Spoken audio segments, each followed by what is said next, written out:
Good morning students.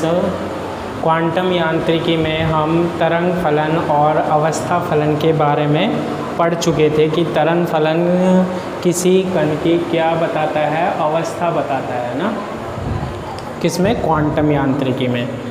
अब हम आगे क्या स्टार्ट करने जा रहे हैं, गतिकीय चर राशियों के प्रत्याशा मान। गतिकीय चर राशियों के प्रत्याशा मान। गतिकीय चर राशियों के क्या प्रत्याशा मान। देखो, गतिकीय चर राशि क्या है, जैसे संवेग है ना, और ऊर्जा है, स्थिति को हम व्यक्त करते हैं, तो इनके हम प्रत्याशा मान निकालते हैं। क्वांटम यांत्रिकी में प्रत्याशा मान जो होता है वो औसत मान होता है, ठीक है। तो देखो, क्वांटम यांत्रिकी में कोई कण अगर गति कर रहा है तो उसको हम किसके द्वारा व्यक्त करते हैं, कण की स्थिति को एक अवस्था फलन के द्वारा व्यक्त करते हैं। कण का हम संवेग भी ज्ञात करते हैं, ऊर्जा भी ज्ञात करते हैं। तो इनके हम क्या निकालते हैं, प्रत्याशा मान निकालते हैं। प्रत्याशा मान क्या होते हैं, हमारे पास औसत मान होते हैं। प्रत्याशा मान क्या होते हैं, औसत मान होते हैं, ठीक है। जैसे बात करें एक निकाय,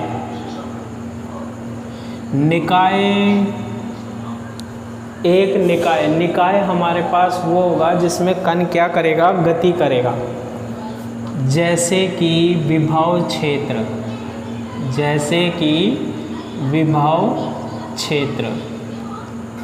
एक निकाय जैसे कि क्या, विभव क्षेत्र, ये हम मान लेते हैं क्या, VR, ठीक है। मतलब कण जो है वो गति कर रहा है कौन से क्षेत्र में, विभव क्षेत्र में गति कर रहा है, ठीक। में गतिशील कण, ठीक है। विभव क्षेत्र में कौन गतिशील है, कण है, ठीक है। और इस कण का जो अवस्था फलन है, गतिशील कण का अवस्था फलन, यानी कि जो कण के बारे में बताएगा, अवस्था फलन बोल देते हैं हम, या फिर हम बोल देते हैं क्या, तरंग फलन। विभव क्षेत्र में गतिशील, कोई विभव क्षेत्र है उसमें कोई कण गतिशील है और उसका अवस्था फलन क्या बताता है, कण के बारे में बताता है, वो हम क्या बोल देते हैं, साई R, T है। अवस्था फलन जो है वो साई R, T है, के लिए, ठीक है। किसी गतिकीय चर राशि, जैसे संवेग हो सकता है, ऊर्जा हो सकती है, किसी गतिकीय चर राशि, और हम मान लेते हैं जैसे A, ये कुछ भी हो सकता है, जैसे संवेग भी हो सकता है, ठीक है। जिसका संकारक, मैंने हर राशि को बताया था, क्वांटम यांत्रिकी में हम किसके द्वारा व्यक्त करते हैं, ऑपरेटर के द्वारा व्यक्त करते हैं, संकारक के द्वारा व्यक्त करते हैं। जिसका संकारक क्या हो, A कैरेट हो, जिसका संकारक क्या हो, A कैरेट हो, का प्रत्याशा मान निम्न प्रकार परिभाषित करते हैं।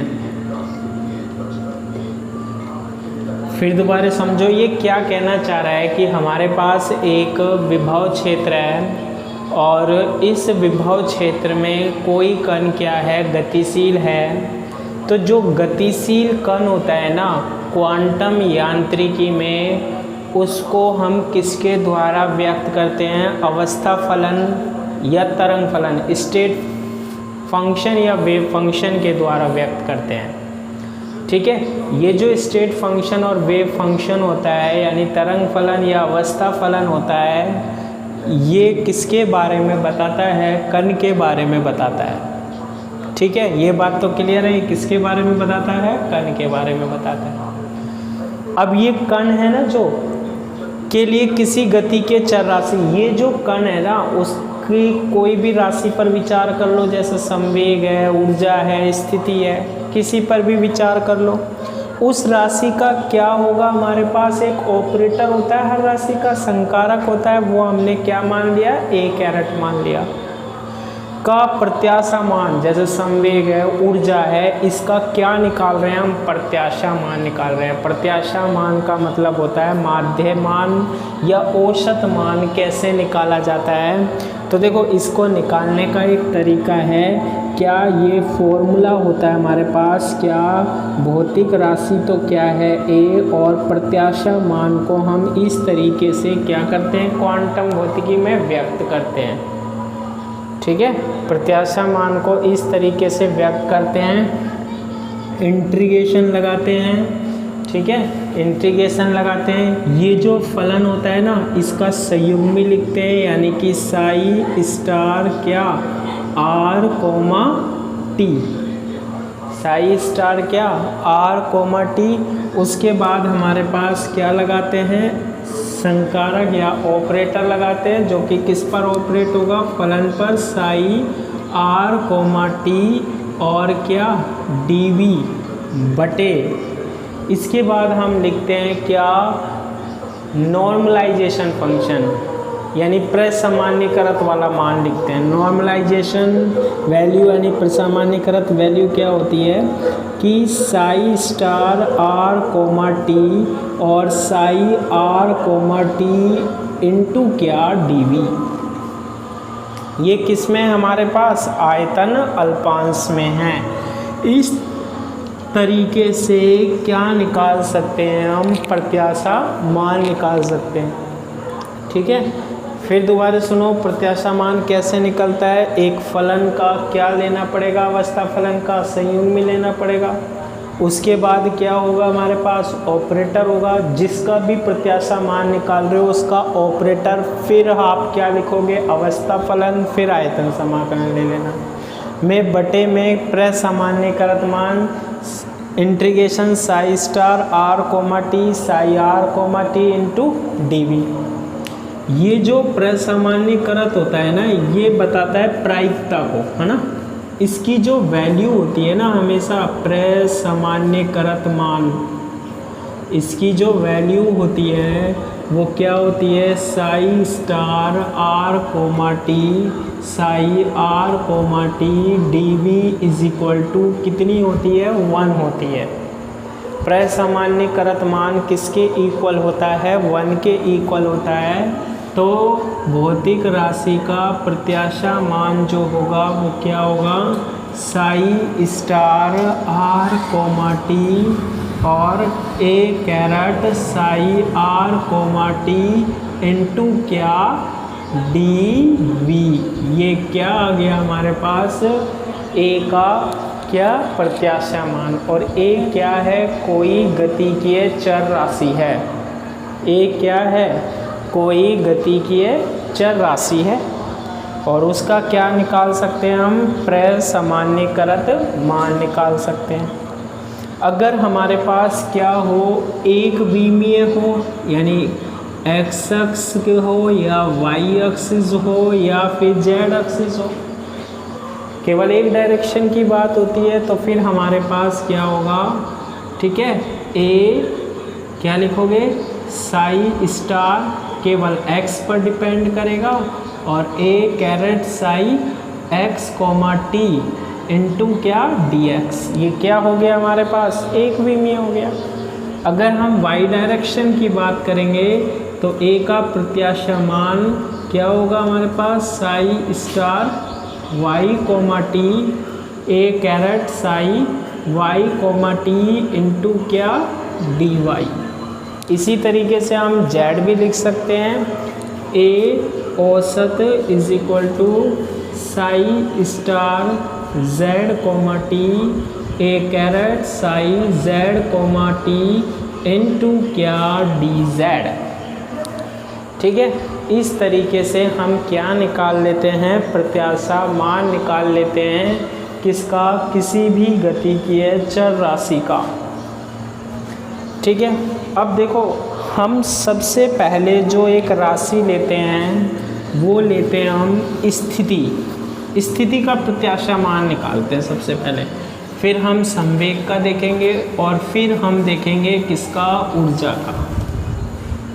ठीक है, तो सबसे पहले जो हम निकाल रहे हैं वो निकाल रहे हैं पहला क्या, स्थिति का प्रत्याशा मान। स्थिति का क्या, प्रत्याशा यानी औसत मान। ये कैसे निकालते हैं हम, सबसे पहले हमें क्या मानना पड़ेगा, अवस्था फलन। माना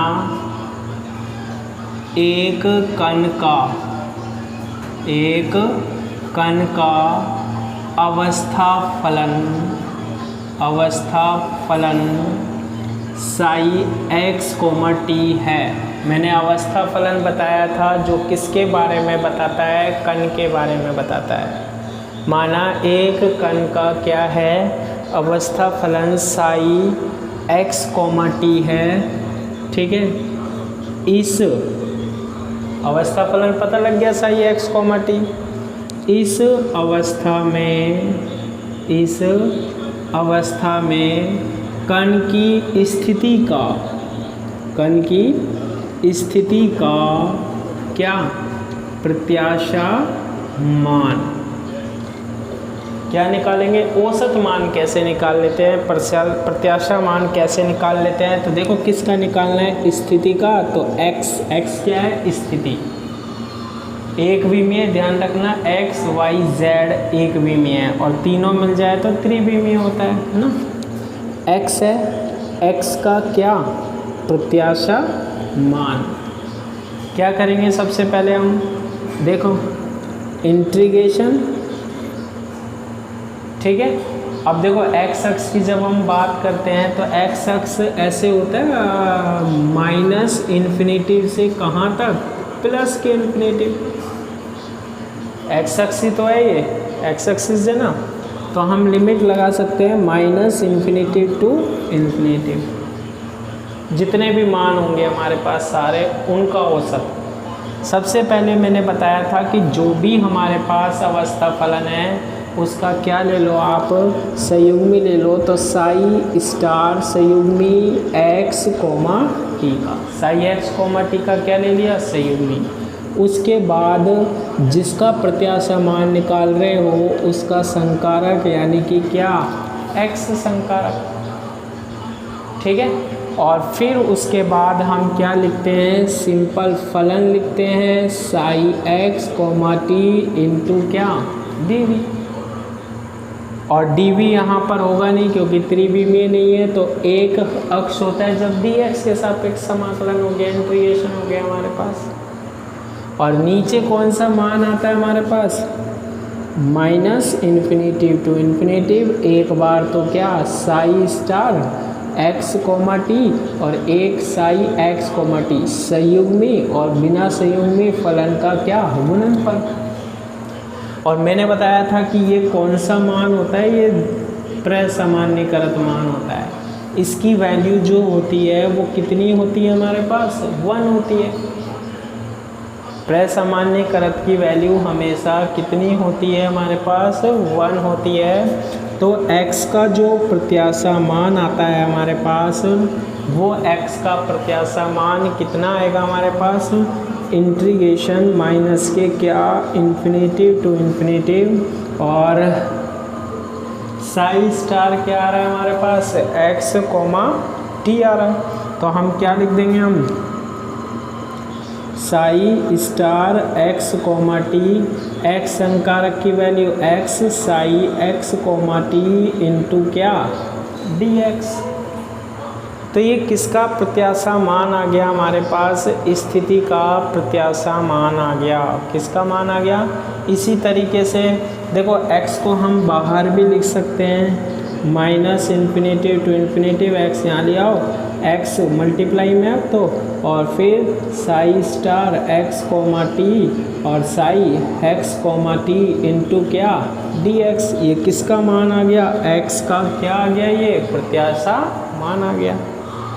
अगर हम बात करें कौन सी डायरेक्शन में, y डायरेक्शन में, तो क्या होगा, y का प्रत्याशा मान, ठीक है, y एक्सिस के देखें तो सीधा सीधा इससे बन जाएगा। अब केवल माइनस इन्फिनेटिव से y अक्ष की रेखा पर होगा तो क्या लिखोगे, माइनस इन्फिनेटिव टू क्या इन्फिनेटिव, और क्या आ जाएगा y आ जाएगा, और साई स्टार क्या आ जाएगा y कोमा t आ जाएगा, और क्या आ जाएगा psi y comma t into D Y. और अगर z का प्रत्याशा मान निकालना है तो माइनस इन्फिनेटिव टू इन्फिनेटिव, अब z आ जाएगा साई स्टार z कोमा क्या आ जाएगा t, और फिर क्या आ जाएगा psi z comma t into क्या आ जाएगा dz आ जाएगा। इस तरीके से हम किसका प्रत्याशा मान निकाल लेते हैं, स्थिति का प्रत्याशा मान निकाल लेते हैं। ठीक है, स्थिति के प्रत्याशा मान के बाद जो हम दूसरा प्रत्याशा मान निकाल सकते हैं वो आता है संवेग का प्रत्याशा मान। देखो इसको कैसे निकालते हैं,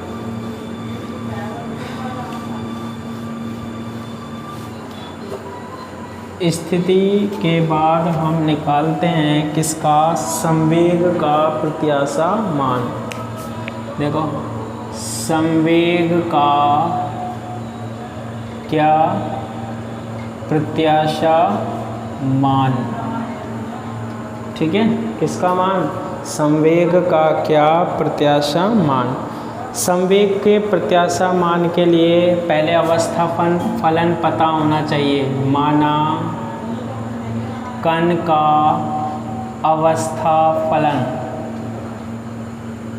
ठीक है, कण को जो हम व्यक्त करते हैं वो अवस्था फलन साई आर कोमा टी। अब देखो एक विमीय होता तो x कोमा टी लिखता, द्विविमीय होता तो y कोमा टी, और द्विविमीय होता तो x y की बात होती, त्रिविमीय में किसकी हो जाएगी x y z की, क्योंकि r सदिश है और r सदिश हम जानते हैं तीनों होता है x i कैप भी, y j कैप भी और z k कैप भी। त्रिविमीय में हमारे पास क्या होती है, तीनों एक्सिस आ जाते हैं हमारे पास। ठीक है, अवस्था फलन क्या मान लिया हमने, साई आर कोमा टी मान लिया। अब देखो इसका हम क्या निकालते हैं, इसका हम निकालें, देखो P संवेग का क्या निकाल रहे हैं, प्रत्याशा मान। करना क्या है, वही काम है जो हमने पहले किया था।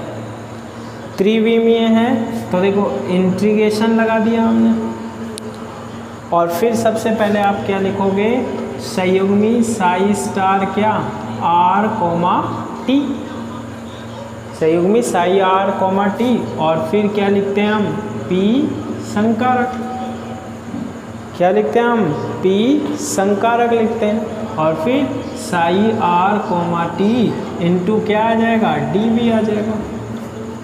फिर नीचे हम क्या लिखते हैं, वही psi star are comma T और psi are comma T into D we. ये प्रतिसामान्यीकृत मान होता है जिसका वैल्यू कितनी होती है, 1 होती है, तो इसकी वैल्यू 1 हो जाएगी। तो P का प्रत्याशा मान psi star are comma T और P संकारक psi are comma T into क्या हो जाएगा डी वी हो जाएगा, और P का प्रत्याशा मान is equal to psi star are comma T, और P संकारक की वैल्यू आप जानते हो minus iota h bar delta psi are comma T into क्या डी वी। तो ये किसका प्रत्याशा मान हो गया हमारे पास, संवेग का, यानी संवेग का जो औसत मान निकालते हैं या प्रत्याशा मान निकालते हैं हम, वो इसका निकालते हैं। अब देखो इसके भी 3 घटक होते हैं संवेग के। संवेग के कितने कंपोनेंट होते हैं, 3, एक्स अक्ष वाला, वाई अक्ष वाला और जेड अक्ष वाला। अगर आपको केवल एक्स अक्ष वाला चाहिए तो आप क्या करोगे बताओ। अगर एक्स अक्ष वाला चाहिए तो हम क्या करेंगे, देखो पी और क्या लिख देंगे x का क्या प्रत्याशा मान, उसके बाद क्या आएगा इंटीग्रेशन, फलन क्या आएगा साई स्टार आएगा। अब जब x अक्ष की बात कर रहा है हमारे पास, किसकी बात कर रहा है x अक्ष की बात कर रहा है, तो psi star are comma T, ये तो हमने क्या लिया था फलन लिया था साई आर कोमा टी लिया था ना। अब साई आर कोमा टी ध्यान रखना ये लिख तो देते हैं हम, लेकिन ये किस पर डिपेंड है केवल x अक्ष पर, इसे हम x कोमा टी भी लिख सकते हैं ना।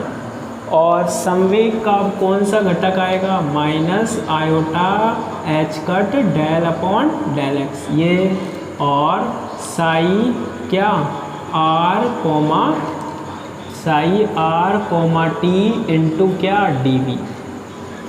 लेकिन अब इसमें ध्यान रखना ये डी वी जो होता है ना ये आयतन होता है डी एक्स डी वाई और डी जेड। जब आप x अक्ष की बात करोगे तो केवल आप किसकी बात करते हैं, हम किसकी बात करते हैं x अक्ष की बात करते हैं, x कंपोनेंट की बात करते हैं। लेकिन ये देख कहाँ रहे हैं हम संवेग, हम पूरे वॉल्यूम में कहाँ पर केवल x अक्ष के अनुदेश, इसलिए dv आया है। ध्यान रखना पी वाई भी निकालोगे तो ये तो क्या आ गया हमारे पास फलन r कोमा टी, अब आएगा माइनस आयोटा एच का डेल अपॉन डेल वाई और psi are comma T into D we. ये डी वी आप ऐसे कह सकते थे हम एक्स कोमा टी, लेकिन ये जो है ना संवेग वो किस में देख रहे हैं हम पूरे आयतन में देख रहे हैं, फलन तो वही होगा। ठीक है, इसके बाद संवेग का जब हम प्रत्याशा मान निकाल लेते हैं, औसत मान निकाल लेते हैं प्रत्याशा मान, इसके बाद जो हम निकालते हैं वो आता है ऊर्जा का प्रत्याशा मान। ठीक है, किसका मान निकालते हैं ऊर्जा का प्रत्याशा मान, ऊर्जा का प्रत्याशा मान। ठीक है, किसका ऊर्जा का प्रत्याशा मान। ठीक है, तो अवस्था फलन पता होना चाहिए, माना कण का क्या अवस्था फलन, वही क्या मान लेते हैं साई आर कोमा टी है, तो इसका प्रत्याशा मान लिख देते हैं हम। कैसे लिखेंगे हम प्रत्याशा मान, ई यानी ऊर्जा का क्या प्रत्याशा मान इंटीग्रेशन जो फलन है अवस्था फलन उसका क्या संयुग्मी, और इसके बाद हम लिखते हैं क्या ऊर्जा का संकारक यानी कि ई संकारक लिख देते हैं psi are comma T into D v बटे psi star are comma T और psi are comma T into D v, इसकी वैल्यू 1 होती है। तो ई का जो प्रत्याशा मान आएगा वो क्या आएगा psi star are comma T, और ई संकारक की वैल्यू कितनी होती है बीच में लिखते हैं संकारक, संकारक की वैल्यू कितनी होती है हमारे पास iota H cut del upon del t और psi are comma T into D v. इस तरीके से हम ऊर्जा का भी क्या निकाल लेते हैं प्रत्याशा मान निकाल लेते हैं, और यही हमारे पास क्या होता है औसत मान होता है। ठीक है।